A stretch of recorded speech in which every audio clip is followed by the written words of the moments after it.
नहीं जाएंगे वापस। मैंडेट पे डाका। পাকিস্তানের জনপ্রিয় কারাবন্দী নেতা, পাকিস্তান জাতীয় ক্রিকেট দলের সাবেক অধিনায়ক এবং সাবেক প্রধানমন্ত্রী ইমরান খান 1 বছরেরও বেশি সময় ধরে রয়েছেন কারাবন্দী। এক মামলায় জামিন হতে না হতেই গ্রেপ্তার দেখানো হচ্ছে আরেক মামলায়। এ যেন রাজনৈতিক প্রতিহিংসা ও দমন-পীড়নের এক জ্বলন্ত উদাহরণ। ইমরানের বিরুদ্ধে আনা অভিযোগগুলো সন্দেহাতীতভাবে প্রমাণ না হলেও কোনো এক অদৃশ্য শক্তির প্ররোচনায় টানা 1 বছরেরও বেশি সময় ধরে কারাগারে বন্দী রয়েছেন পাকিস্তানের সাবেক প্রধানমন্ত্রী ও পাকিস্তান তেহরিকে ইনসাফের প্রতিষ্ঠাতা চেয়ারম্যান ইমরান খান। কারাগারে বন্দী থেকেই একের পর এক আন্দোলনের ডাক দিয়ে যাচ্ছেন তিনি। আন্দোলন ও জনপ্রিয়তার কারণে রীতিমতো ক্ষমতাসীন দলের আতঙ্কে পরিণত হয়েছেন ইমরান খান। এবার কারাগারে থেকে চূড়ান্ত আন্দোলনের ডাক দিয়েছেন এই নেতা। বুধবার 13 নভেম্বর পাকিস্তানের সংবাদ মাধ্যম ডনের এক প্রতিবেদনে এ তথ্য জানানো হয়েছে। প্রতিবেদনে বলা হয়েছে, কারাগারে থেকে চূড়ান্ত আন্দোলনের ডাক দিয়েছেন ইমরান খান।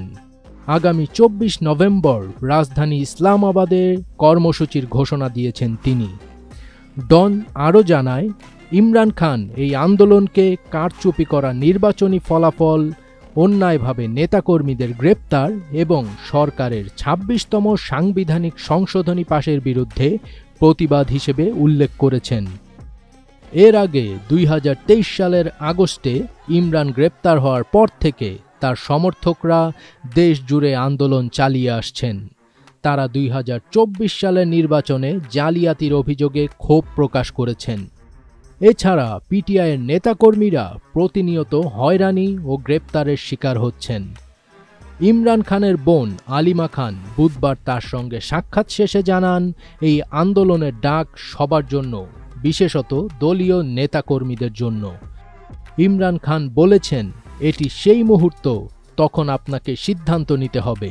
আপনি সামরিক শাসনের অধীনে থাকতে চান নাকি স্বাধীনতা নিয়ে বাঁচতে চান। অপরদিকে পাকিস্তান পিপলস পার্টির সহসভাপতি শেরি রেহমান ইমরান খানের এই আহ্বানকে উস্কানিমূলক আখ্যা দিয়ে বলেন, এটি শান্তিপূর্ণ প্রতিবাদের পরিবর্তে অরাজকতা সৃষ্টির একটি চেষ্টা মাত্র।